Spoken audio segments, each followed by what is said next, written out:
Greetings from the distant past of January 8th, 2018, everybody.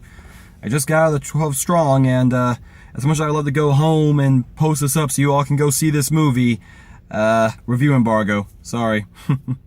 You guys gotta wait. Mostly I gotta wait putting this thing up, which sucks because this is such a great movie, guys. But it's not for everybody. I want to stress this. The best way to describe this movie is, if you've seen Band of Brothers or The Pacific, and you are interested in those types of shows, this is basically a movie version of those shows if you replace, World War II with the first 12 soldiers basically assaulting the Al-Qaeda stronghold within Mazarith. I believe I'm saying that correctly. They said it so many times, but the accent was so thick I couldn't understand it half the time. But it's basically that. You get a group of soldiers, in this case 12 obviously, led by Chris Hemsworth, and thankfully he does not sound entirely like Thor, though it did slip once or twice, so that was a little disjarring, but he's enjoyable. And Michael Peña's in this movie too, which caught me by surprise, but he's actually kind of enjoyable. In fact, most of these characters are enjoyable, with the exception of Ranishad, the leader of Al-Qaeda, basically one of the generals who is taking control of one of their Afghan forces, so that was crazy. It basically shows the different styles of combat between the US military versus everybody else. The US is very modern. We follow combat procedures, we attack, we have plans, we plan for the plan to fail. We have more technical experience than some of the other countries, who instead rely on, the will of the warrior, as they call it, to fight their battles. And it's not to be said one is, inferior to the other, because, there actually is a bit of balance to that.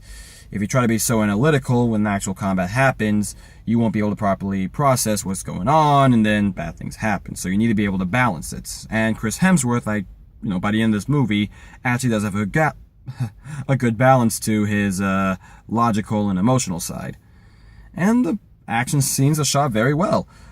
And it feels real. Like, you feel like you're in the dirt, getting shot at, blown up, or having bombs dropped literally 10 feet in front of you. And I'll give these guys credit. They seem to use a lot of practical effects. I didn't see too much CGI, and I didn't check the budget on this movie, but I can imagine a good bit of it was spent on that, and Chris Hemsworth and Michael Peña.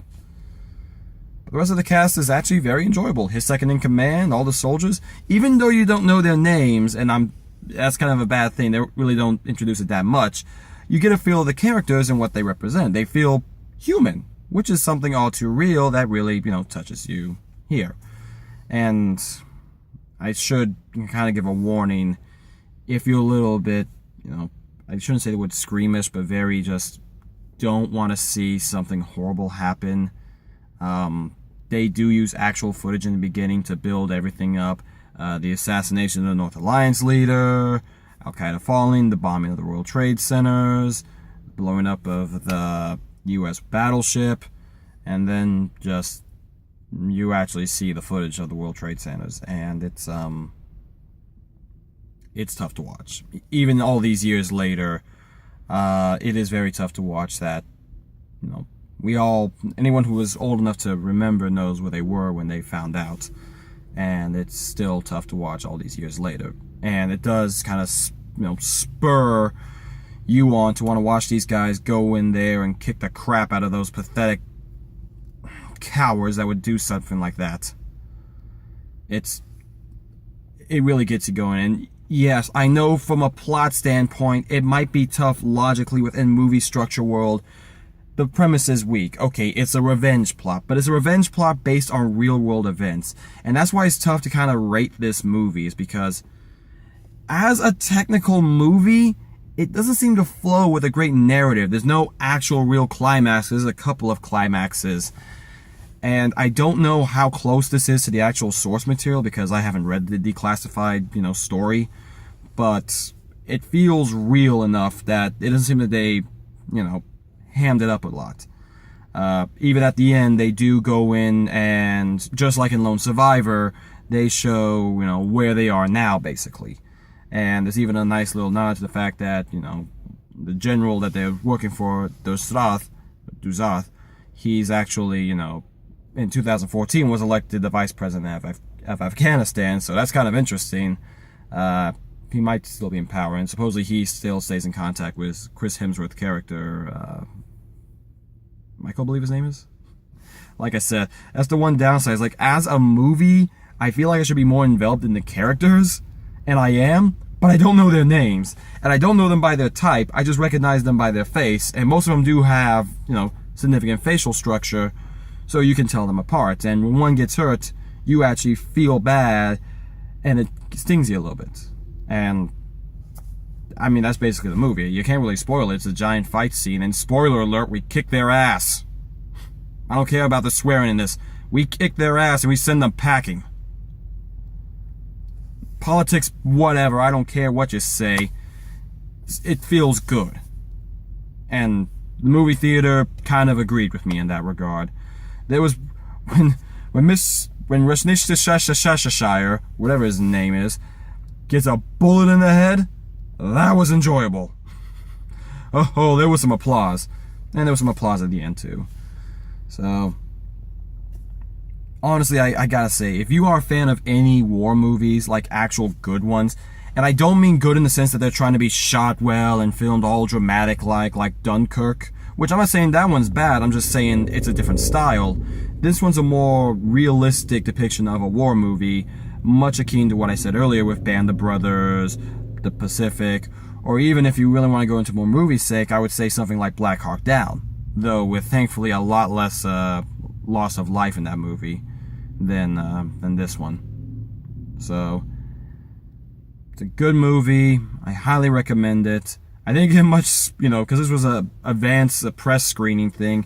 I didn't really get much trailers before it, but I did get two of them that I found. One on the money, and the other one I had to go, what? The first one was the 1517 to Paris, which is supposedly a movie of a train jacking and, if I understand it correctly, some military soldiers suppressed the issue. It's something I've seen before. I didn't know it was based on a true story, so I might go dig into that later when it comes out. And Rampage. I don't know why you want a serious war movie with Rampage. Especially if you're only going to show like 2 or 3 trailers. That seems a bit jarring. That's me, I'm just saying. But yeah. Like I say, I enjoy this movie. I will probably see it again like I did Lone Survivor. It's definitely one of those movies you just want to sit back and watch and just see it all unfold. And realize that these men did something that no one thought would be possible. They did something that most captains and generals and analysts said that couldn't be done in 2 years. They did in 3 weeks. And outnumbered 15,000 to 512. That's an amazing feat. And yes, I'm aware the other Northern Alliance's forces were involved as well, but that's what we're covering basically. So and I hope this is actually true. I hope that they didn't just embellish the crap out of this like they did Captain Phillips, because that will definitely ruin this for me. Still, it's a fun. I shouldn't even say fun. It's just a good movie, guys. It's definitely worth watching, at least for the history aspect of it, just to see that the military is not evil like everyone likes to. Some people like to make it out to be. I shouldn't say everyone, but they're just, guys doing their job, trying to either protect the country or, in this case, almost avenge it. So, not the best, happiest note to end on, guys, but this is a good one. Matinee easy. Definitely recommend go seeing it on the big screen. It actually warrants its watching. Or if you got a really good big TV at your house, you could probably get away with it too. So, that's 12 strong, guys. I'll probably post another video after this one because I gotta wait a week and a half to post this, so yeah, I'll probably find something else to stick on this week. Anyway, guys, as always, this is Kevin Riley, past, present, or future, signing off, and I'll see you all next time. Later.